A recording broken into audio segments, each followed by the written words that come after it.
છવલ પી લીધી તા અને કરી નાખ્યો નાસ્તો. પછી લગ્નમાં જવા માટે લઈ લીધા કપડાં.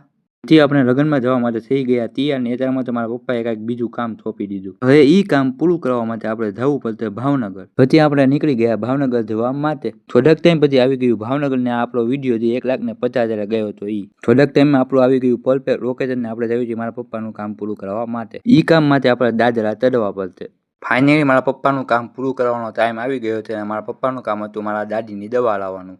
દવા લીધા પછી આપણે નીકળી ગયા લગ્નમાં જવા માટે. મારા બે મોટા બાપુ અને મારો ભાઈ અમે 4 જણા બેસી ગયા જમવા. ખાવાની આઈટમ જોઈને આપણા મોઢામાં આવી ગયું પાણી ને પછી છેલ્લે તો ખાઈ લીધી ભાઈ આપણે પેટ ભરીને બિરયાની. ખાઈ લીધા પછી દેખાઈ ગયા મારા ભાઈ ને એક મારો ભાઈ ચાંદરો રખતો હતો ને એક એનો હિસાબ કરતો હતો. થોડીક વાર પછી આપણે ખાઈ લીધો મુકવા. મારા બે ભાઈઓને લઈ લીધા મારા વિડીયોમાં. મારા ફોલો.